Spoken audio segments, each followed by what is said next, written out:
పత్రికా మిత్రులందరికీ నమస్కారం. ఈరోజు పెబ్బేరు మండల కేంద్రంలో పెబ్బేరు ఈరోజు జరుగుతున్న ప్రెస్ మీట్ ముఖ్య ఉద్దేశం మన ఉమ్మడి మహబూబ్నగర్ జిల్లాలో ఈ మండల కేంద్రంలో చాలా రోజుల నుంచి పెబ్బేరు మండలంలో ప్రెస్ క్లబ్ ఒకటి చాలా బాధపడిందని ఇంతకుముందు పత్రికా మిత్రులు కలిసి చూపించిన తర్వాత ఇమ్మీడియట్గా పంచాయతీరాజ్ డిపార్ట్మెంట్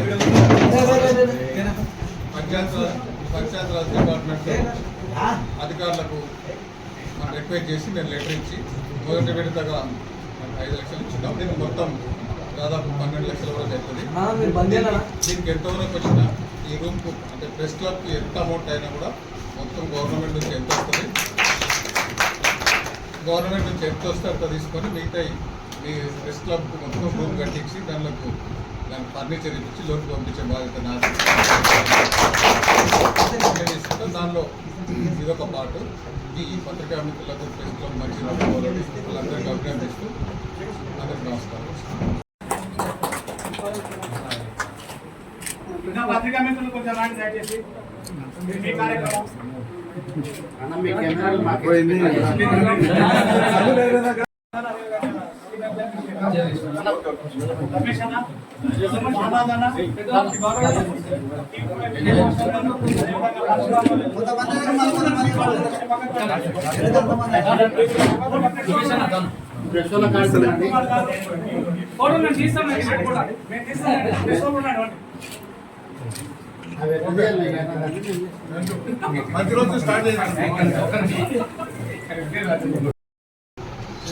నిన్న మన తెలంగాణ అసెంబ్లీలో మా గౌరవ ముఖ్యమంత్రి రేవంత్ రెడ్డి గారు మేము గడిచిన 14 నెలల్లో ప్రజాపాలనలో భాగంగా ఇందిరమ్మ రాజ్యంలో రేవంత్ రెడ్డి గారు ముఖ్యమంత్రి అయిన తర్వాత నిన్న సుదీర్ఘ ప్రసంగం చేస్తున్నారు. దాదాపు 2.5 గంటలు మాట్లాడుతున్నారు. మొత్తం తెలంగాణ రాష్ట్రంలో అప్పులు ఎంత, దానికి వడ్డీలు ఎంత, దానికి ఏమవుతుంది, బీఆర్ఎస్ పార్టీలు ఏం చేస్తున్నారనే దాని మీద దాదాపు 2 గంటల 20 నిమిషాలు మాట్లాడుతున్నారు.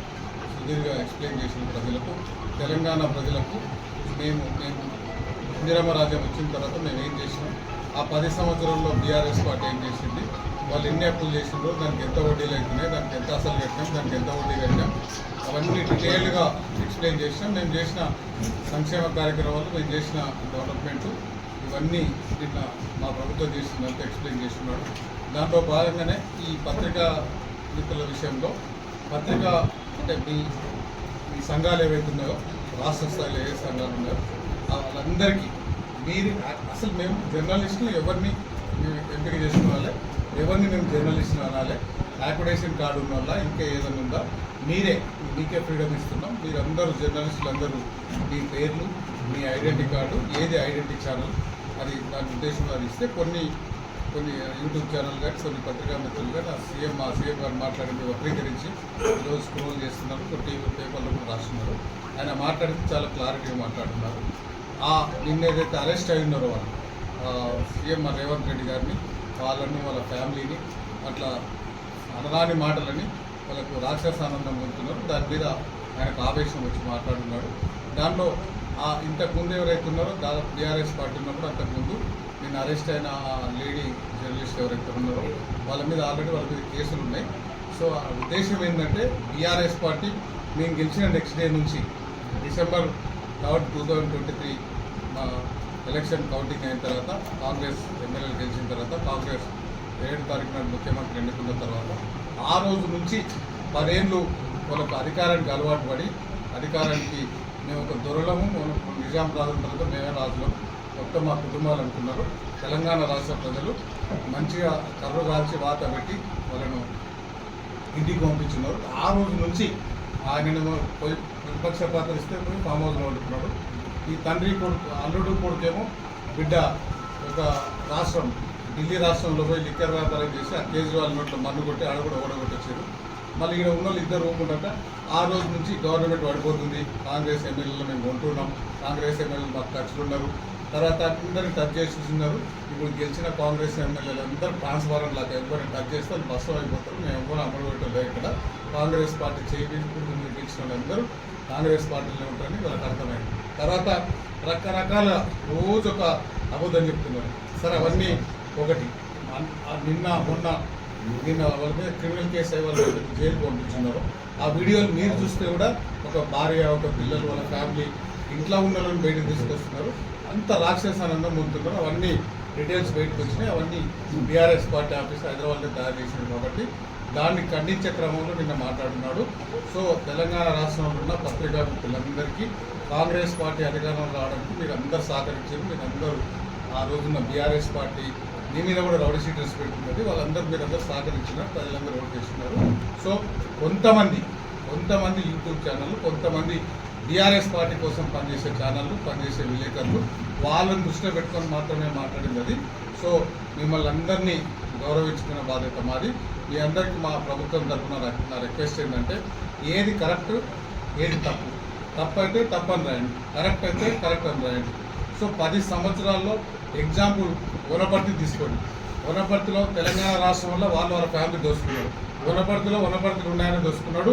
పెబ్బేరులో వాళ్ళ అనుచరులు దోసుకున్నారు. సో ఇప్పుడు అట్లేమన్నా ఉందా? అట్లా లేదని నేను అనుకుంటున్నా.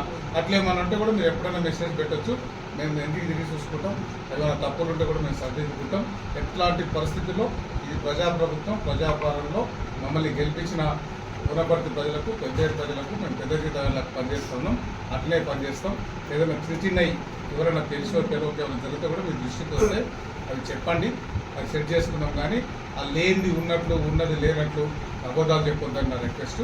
కొంతమంది అలా బీఆర్ఎస్ పార్టీల అధికారం లేక మైండ్ వాళ్ళకు మెంటల్ హాస్పిటల్ ఎక్కడెక్కడ అడ్మిట్ చేయాలని వాళ్ళ కుటుంబానికి వాళ్ళ వెల్విసరికి ఎవరైనా ఉంటే వాళ్ళని తీసుకుపోయి హాస్పిటల్ అడ్మిట్ చేయమని కోరుకుంటూ మీరు కూడా ప్రభుత్వానికి సహకరించామని, ప్రజలకు మంచి చేయడంలో మీరు కూడా ముఖ్య పాత్ర పోషించారు. అందరికీ నమస్కారం. Thank you.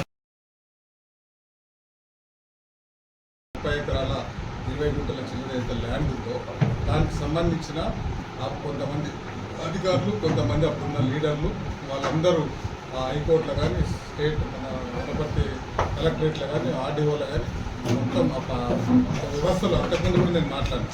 వాళ్ళకి వనపర్తి కాన్స్టిట్యూన్సీ మీద కానీ, పెబ్బేరు సంత మీద కానీ వాళ్ళకి ఎవరికి ప్రేమ ఉండదు. వాళ్ళు ఎక్కడో పుట్టి ఎక్కడో ఉన్నారు.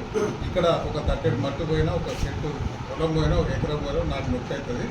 ఈ పెబ్బేరుకు సంబంధించిన ఈ సంత డైరెక్ట్లీ ఒక 5 నుంచి 10,000 మంది, ఇండైరెక్ట్లీ ఒక 50,000 మంది ఇక్కడ మన పెబ్బేరుతో పాటు వేరే రాష్ట్రాలలో, వేరే కాన్స్టిట్యూన్సీలు, వేరే జిల్లాలో అందరికీ ఈ బతుకుదొరునిచ్చే ఈ సంత పెబ్బేరు పట్టణానికి సంబంధించిన ఈ సంత పొలం అవుతుందో అది సెంటిమెంట్ ల్యాండ్.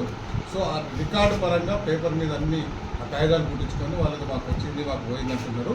ఇప్పుడు కూడా నేను ఈ వేదిక మీద చెప్తున్నా, నేను ఇప్పుడు మాట్లాడింది కూడా వాళ్ళు రికార్డ్ చేసి మళ్ళీ నన్ను ఇంప్లీట్ చేసి కోర్టులో వేస్తారని తెలిసే చెప్తున్నా. ఆ పెబ్బేరుకి సంబంధించిన ల్యాండ్ మీద చిన్న ఈగ కూడా వాళ్ళ మీద సెంటు పొలం కూడా పోనీయాను.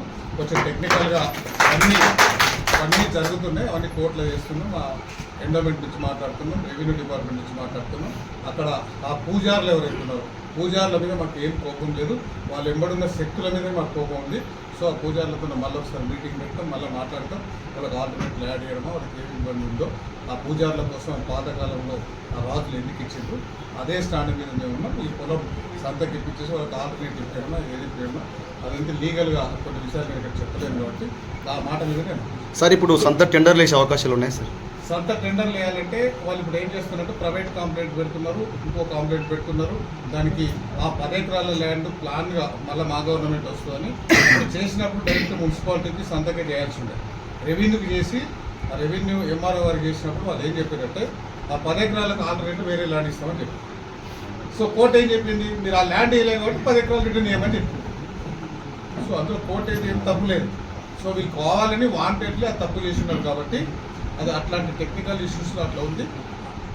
సంతకు సంబంధించింది ఒకసారి పేపర్స్ అంతా రెవెన్యూ కానీ, పెబ్బేరు మున్సిపాలిటీ కానీ, కలెక్టర్ గారి గవర్నమెంట్ అండర్లోకి వచ్చిన తర్వాత ఇష్యూ సాల్వ్ అయిన తర్వాత ఎండోమెంటు, ఈ సంత పరిరక్షణ సమితి ప్లస్ కలెక్టరు, ఆ పూజారులు ఎక్కువ శక్తులు ఇవన్నీ పోయి లాస్ట్ ఒక్కటే మిగులుతుంది. అది పెబ్బేరు సంత మిగులుతుంది, పెబ్బేరు పట్టణానికి. సార్ ఇప్పుడు ప్రతి సంవత్సరం 4 కోట్ల ఆదాయం ఉన్న పెబ్బేరు మున్సిపాలిటీ ఇప్పుడు సంత లేక మున్సిపాలిటీ ఆదాయాన్ని కోల్పోతుంది. ఇప్పుడు పెబ్బేరు మున్సిపాలిటీ అభివృద్ధి ఏం కోల్పోతలేదు. టెక్నికల్గా వాళ్ళు మున్సిపాలిటీ అకౌంట్లో డబ్బులు వేయలేకపోతున్నారు. వేయలేకపోతున్నారు అంతే.